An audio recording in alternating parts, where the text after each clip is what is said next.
Bonjour à toutes et à tous, bienvenue dans notre émission hebdomadaire préparée par toute la rédaction française de la radio tchèque. Notre émission cette semaine est entièrement dédiée à la 55e édition du Festival du film de Karlovy Vary, une première édition post-Covid décalée à fin août au lieu du début du mois de juillet. On parlera des conditions de préparation de cet événement forcément faites d'incertitudes en raison de la situation sanitaire en constante évolution avec son directeur artistique Karel Hoch, mais aussi du rôle du festival comme passerelle entre les cinémas de l'Ouest et de l'Est. Ce sera avec Ariel Schweitzer, critique au cahier du cinéma. Bonne écoute de ce programme.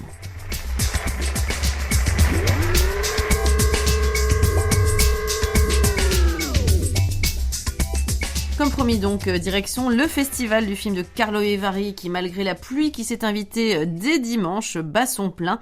Le directeur artistique du festival, Karel Hoch, est revenu sur l'atmosphère de cette première édition post-Covid après 2 ans de pause quand même, sur sa préparation dans les conditions de la pandémie et puis aussi et surtout sur la soirée d'ouverture de vendredi marquée par la présence de l'acteur britannique Michael Caine et la première du film Zatopek de David Ondřejček. Bon, c'était très excitant parce que tout le monde a attendu ce moment pendant 2 années et on a pu sentir un peu de nervosité parce que la capacité de la salle c'est 1200 spectateurs et quand même on n'était pas habitué d'être ensemble avec si beaucoup de personnes, mais comme d'habitude, le spectacle d'ouverture, c'était très émouvant et amusant. Et d'avoir Sir Michael Caine dans la hall et avec Standing Ovation, c'est jamais le même, c'est quelque chose dont on parle pendant beaucoup de temps après. Et peut-être particulièrement cette année. Oui, particulièrement cette année, oui. Et pour moi, personnellement, la soirée d'ouverture est beaucoup liée avec le film d'ouverture. Et je pense que c'est la première fois. Je travaille pour Karlovy Vary pendant 20 ans et je me souviens pas, il y avait un film tchèque nouveau dans la première mondiale présenté à l'ouverture, donc ça c'est un début. Et David Ondřejček, il est notre ami, un réalisateur qu'on respecte beaucoup. Le film est produit par notre collègue Christophe Mucha, le directeur exécutif du festival.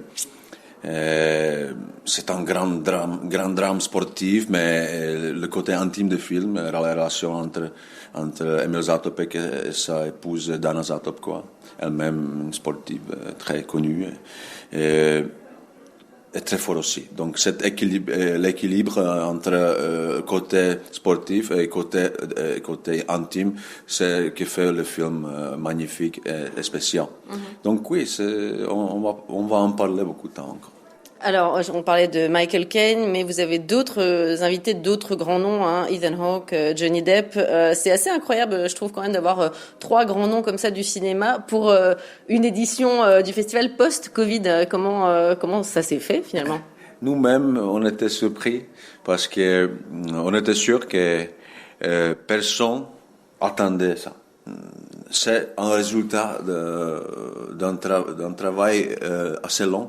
Avec Christophe Mucha, on va à Los Angeles, à New York depuis 2005. On a fait, 700, 800 rendez-vous avec le manager, producteur, agents, etc. Et un agent de Johnny Depp, il était à Karlovy Vary il y a beaucoup de temps. Et le truc que je voudrais mentionner, c'est le fait que les vedettes ne viennent pas à Karlovy Vary pour se montrer sur tapis rouge. Ils viennent pour soutenir leur film, pour aider aux réalisateurs, aux réalisatrices de porter le film aux spectateurs. Évidemment, la présence d'une vedette comme ça, comme Johnny Depp, ça aide beaucoup. Et Johnny Depp, il vient particulièrement pour 2 films qu'il a coproduit, oui, chez Crock of Gold, un documentaire sur Shane McGowan, chanteur et musicien de Pogues, des personnages très importants de musique irlandaise. Et aussi Minamata, un film japonais de fiction dans lequel il joue aussi. Donc c'est pour ça qu'ils viennent. C'est un travail de plusieurs années, mais c'est aussi il y a aussi un peu de coïncidence qu'ils ne travaillent pas. Parce que d'habitude, pendant l'été, les vedettes ou les acteurs, les actrices qui sont très connus, ils ont l'habitude de travailler parce qu'on tourne beaucoup en été. Donc, c'est un peu de chance aussi. Comment est-ce que vous pourriez qualifier peut-être cette édition, cette 55e édition? Est-ce que ça a un goût d'exceptionnel justement parce qu'il y a eu cette pause de 2 ans ou alors c'est business as usual? Ça peut pas être business as usual parce que on se bougeait. Normalement, on se déroule au début de juillet et maintenant on est 7 semaines plus tard et on savait pas combien de gens vont venir à Karlovy Vary parce que la fin d'été, les parents, ils peuvent pas laisser les enfants avec des grands-parents comme au début d'été parce que dans une semaine l'école va commencer.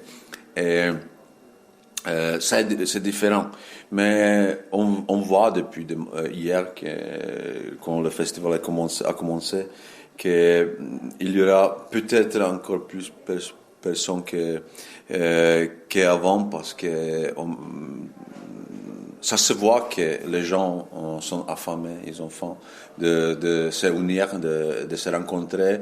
Et ils savent que d'habitude ici à Karlovy Vary, non seulement ils regardent des films, mais ils peuvent rencontrer des amis qu'ils voient qu'à Karlovy Vary. Donc c'est un aspect spécial du festival comme ça. Et donc ça le fait spécial. Oui, et puis c'est d'ailleurs ce que disent souvent d'ailleurs tous les invités sur cette atmosphère très particulière de Karlovy Vary et qu'on est tous contents de retrouver justement. Côté de la programmation justement, comment est-ce que ça s'est constitué? Parce que j'imagine qu'il y avait quand même des grosses inconnues. Il n'y a pas eu de festival pendant aussi dans d'autres pays et puis il y a des films et ils sont pas simplement sortis sur les grands écrans, quoi. C'était assez complexe la dramaturgie de cette année parce que on a permis aux films de l'an passé d'être considérés aussi cette année parce que les films qu'on a pré-choisis avant de canceller l'édition de 2020 ça nous paraît être dommage que ces films disparaissent. Donc, on a parlé avec les producteurs et on leur a dit, si vous voulez, on va vous reconsidérer. Donc, il y avait plus films à considérer. Il y avait les films de l'an dernier dont les producteurs ont décidé d'attendre. Si vous avez plus de films, la possibilité de découvrir quelque chose de particulièrement extraordinaire est plus haut, plus grand. Donc, on n'est pas mécontent.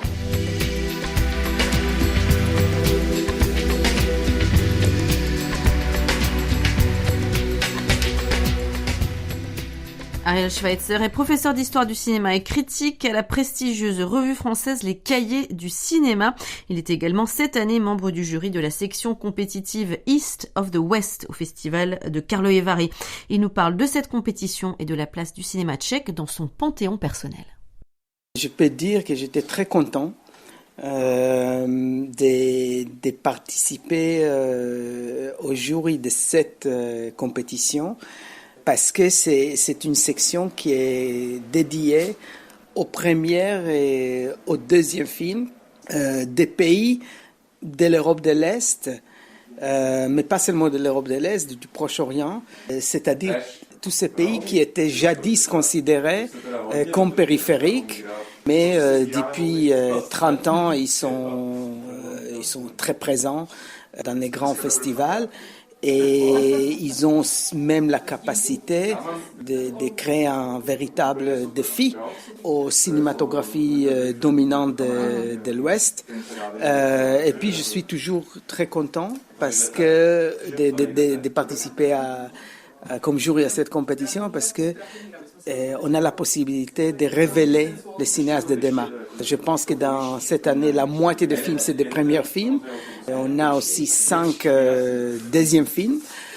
Donc, la plupart du temps, c'est des gens cinéastes qui débutent.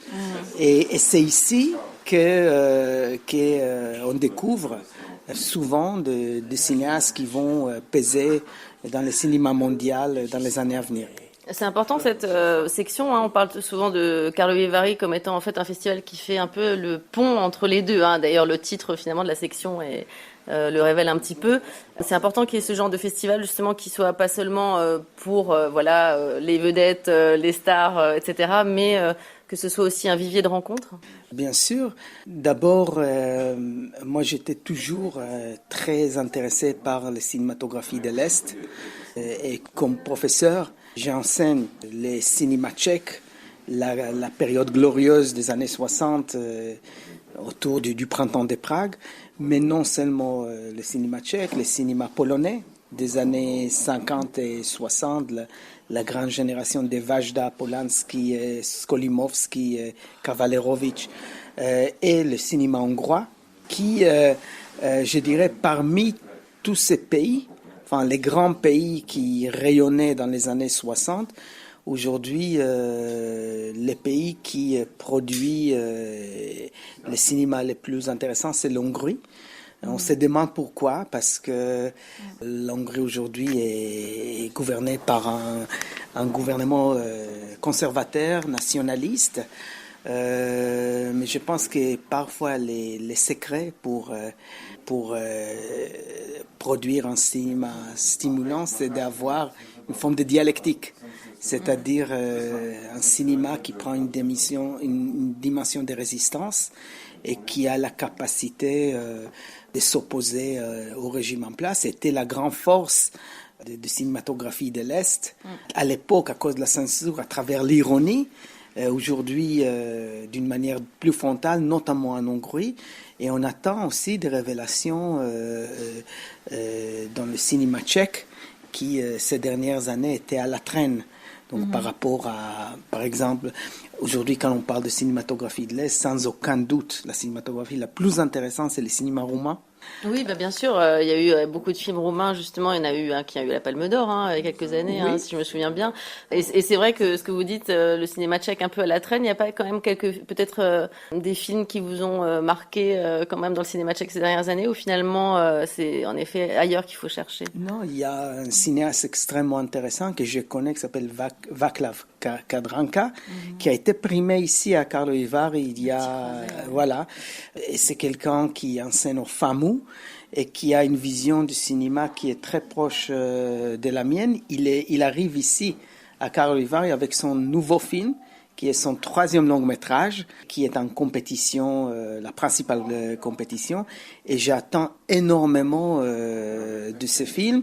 Et pour moi, c'est l'une des figures les plus intéressantes aujourd'hui dans les nouveaux cinémas tchèques.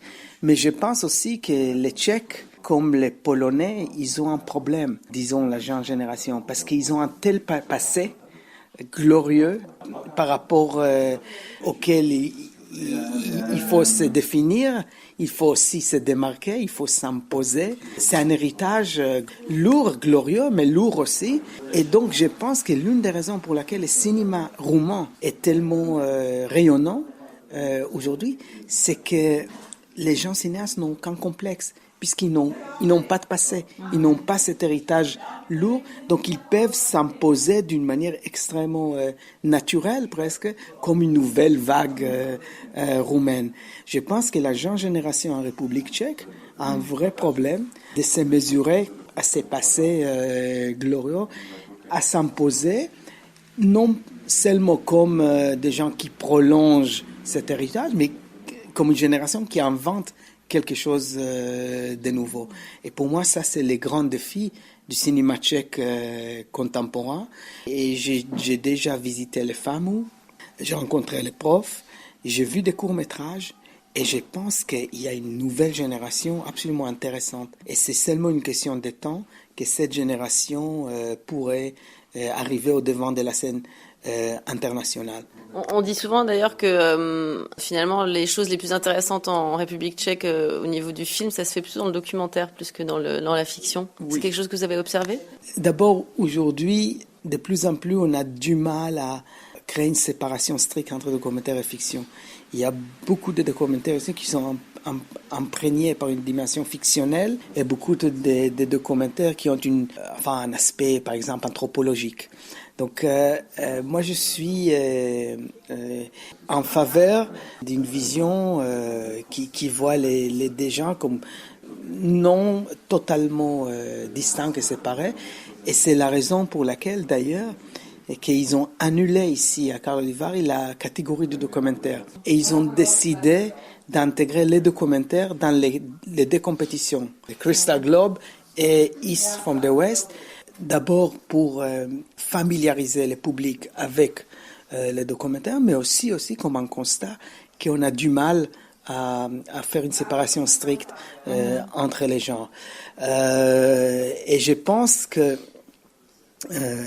le cinéma tchèque de la grande période, comme le film de Miloš Forman, par exemple, ils avaient tous une qualité documentaire, c'est-à-dire une manière d'observer le quotidien qui se nourrissait d'une approche quasi documentaire. Et je pense que cette qualité a imprégné toutes les générations du cinéma tchèque et elle existe d'une manière quasi naturelle chez la jeune génération. Et je pense que le défi aujourd'hui pour les jeunes cinéastes tchèques, c'est de pouvoir donc intégrer ces éléments d'observation, des éléments de commentaires dans une fiction qui a des qualités dramaturgiques et qui peuvent donner une vision du monde qui va au-delà de la stricte observation du quotidien.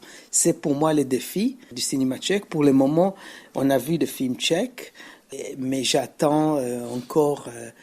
on a encore quelques films tchèques à voir et j'attends encore un coup de cœur.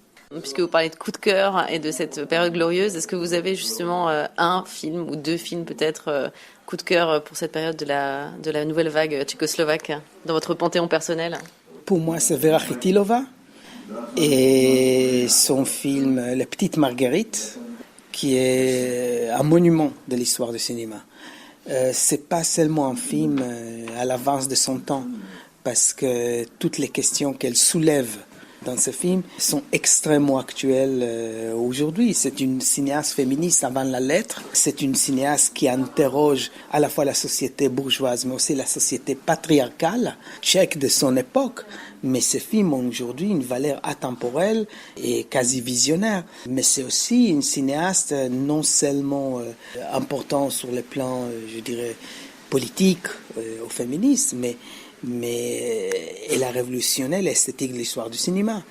Le film Les Petites Marguerites, c'est vraiment une œuvre d'avant-garde qui a influencé énormément de cinéastes dans le monde entier. Et je voudrais dire que dans les questionnaires de la revue anglaise Sight and Sound, ils font tous les 10 ans un questionnaire de 10 meilleurs films de l'histoire du cinéma. Moi, j'ai participé 3 fois à ces questionnaires. Il y a toujours Les Petites Marguerites parmi les 10 meilleurs films de l'histoire du cinéma. Et moi qui pensais que j'allais être isolé, je me suis rendu compte qu'il y a des collègues critiques et cinéastes du monde entier qui connaissent le film et qui le voient comme un monument de l'histoire du cinéma. Dans les calculs généraux, elle n'est pas encore dans les 10 premières, mais je pense que ça pourrait peut-être arriver dans les prochains questionnaires. C'est une œuvre majeure pour le cinéma tchèque, mais c'est une perle de l'histoire du cinéma. Donc, parmi tous les cinéastes tchèques que je connais, que j'apprécie, et surtout de cette période des années 60, pour moi, Vera Chytilova est la plus intéressante.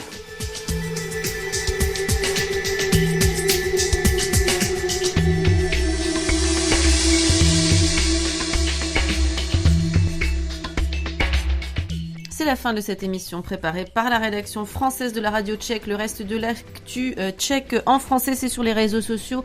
Rendez-vous sur notre page Facebook, mais également notre compte Twitter. Merci à toutes et à tous de votre fidélité. Bon vent, à la semaine prochaine. Ahoy!